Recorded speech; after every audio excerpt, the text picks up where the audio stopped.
Hey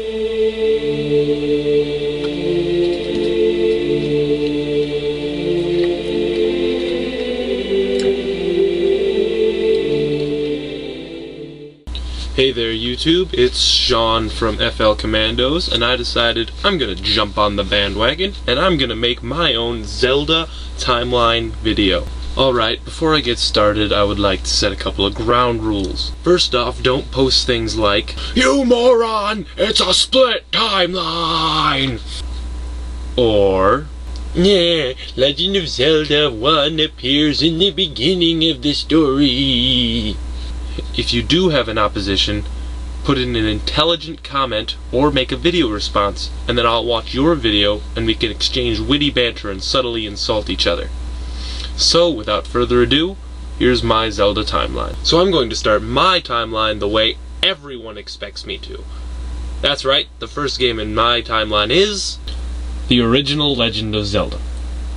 Now, I know what you're thinking. Blasphemy! Who thought that, huh? Let me see a show of hands. Anybody? No?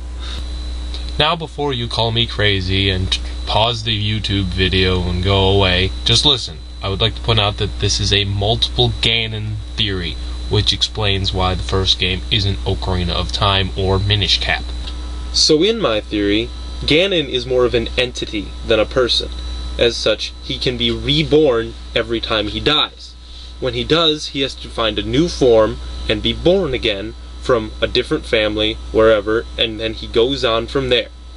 How did my shirt change? So aside from the usual backstory of the goddesses creating Hyrule and everything, before the game, Ganondorf, the Prince of Thieves, managed to get inside of the Sacred Realm and take the Triforce of Power. Along with that, he was possessed by Ganon. So Ganon, with his new spiffy form, goes and kidnaps Princess Zelda, and, well, the rest is history. And that leads us to our logical next game in the series, Legend of Zelda 2: The Adventure of Link. Because Adventure of Link is the obvious sequel to Legend of Zelda 1, I really don't have to explain anything that's going on in it, because it's obvious it goes there in the timeline. However, what happens after Adventure of Link and before the next game is what's important. Link then thinks, "Man, if only I had something other than the silver arrows capable of damaging Ganondorf. You know, like a sword or something." And thus the forging of the Master Sword. So then, hundreds of years go by and we lead to our next game in the series, Ocarina of Time. And yes, I say Ocarina of Time. I also say Epona, Gerudo, and Kokiri. Get over it. So, shortly before this game, well not shortly, but a while back, Ganon has been reborn again, this time as a Gerudo named Ganondorf. Ironically. So, blah blah blah, plot of Ocarina of Time happens. Then, this is the part where things get tricky. This game has technically two endings. One where Link goes back in time, and the other one where he becomes an adult. And because of this, nothing happens. The plot just keeps chugging along to Majora's Mask. Blasphemy. I'm just being a nonconformist today. So, yes, my timeline is linear, and I'll explain why at the end of the video. It's pretty obvious that Majora's Mask goes here, so I'm not going to explain this one either. And of course, seeing as how the next game in my series is either going to have to be Twilight Princess or Wind Waker, I'm going to go with Twilight Princess. You see, I can conform sometimes.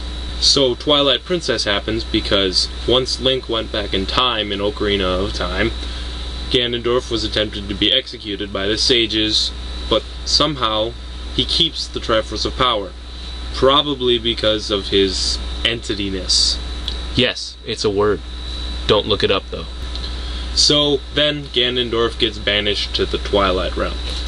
So, I'm making it so Ganondorf is the same Ganondorf from Ocarina of Time that is in Twilight Princess. So this is the part where Twilight Princess Link is a complete moron. So distraught over the loss of his beloved Midna, He takes the Triforce of Courage, splits it into pieces, and scatters it all over Hyrule in nifty little boxes.